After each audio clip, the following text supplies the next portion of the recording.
There you go, first clean sheet at Old Trafford this season. You know what I mean, 2 wins in a week at Old Trafford.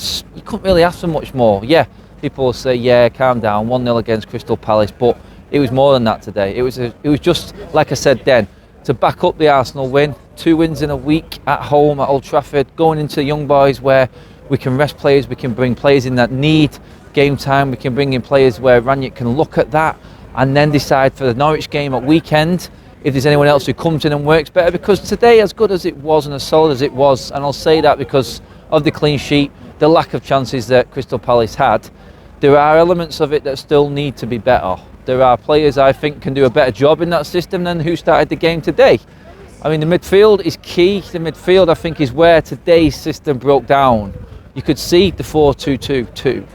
It was quite obvious, and what that brought in was width, and surprisingly we had more width playing this system because it brought in the fullbacks. The Sancho and the Bruno in the first half especially, with them tucking in, occupying that whole midfield of Crystal Palace, it gave Dalot and Telles that much room, and then when they needed to be covered, it gave the space to Sancho and Bruno, who interchanged across that whole front line the whole first half. Yet the second half died off, and that is where I think Rangnick will have to get to work as well in terms of the fitness to maintain that intensity of play.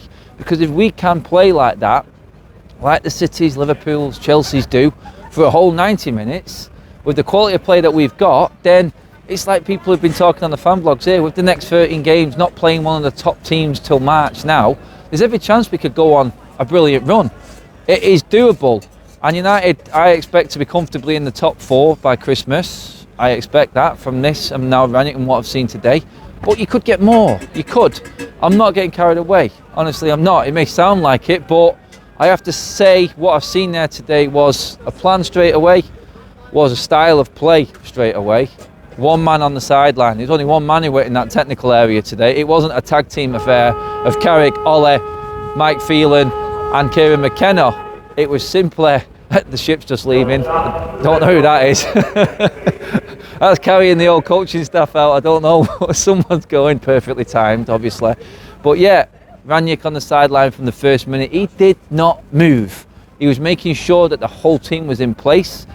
And because everyone knew their role, it's why we had so much more possession. It's why we had so much more control, and why Palace hardly had a sniff. Yeah, one shot that went across the box late on in the second half, a feeble shot I think from Zaha in the first half. But De Gea, for me, pretty much had nothing to do. He spent more time out of his box than in it in the first half because we were playing such a high line. Another plus point for me. De Gea has to learn that sweeper keeper. I said on the show last night, is he the man? Because every single position in this team now is up for grabs under Rangnick. De Gea's going to have to adapt, because if we're playing that line against the top team, it's a different ball game. Yeah, Palace have got threat, but when you're coming up against a City, a Liverpool, a Chelsea, teams like that, even a West Ham with players like Antonio, if you're giving them room in behind because you're playing a high line pretty much on the halfway line, De Gea has to be on point. And today, from what I've seen, he was. And that's what I want to see. That's what it's going to have to be. The whole team is going to have to take it on and go, right, okay, we cannot go back to how we were playing before. It's clear now. Everything's out in the open. Every player is under threat. The spotlight is well and truly on them. It's down to the players now to adapt, because Rangnick's going nowhere. You may think 6 months, I'm not bothered. We can pretty much do what we want for 6 months because another manager's coming in. This guy is going to determine if you get a contract at the end of this 6 months. This guy is going to determine, if he's not there, who comes in. And he's already going to tell that manager which players are worth keeping and which players are going to work in the system.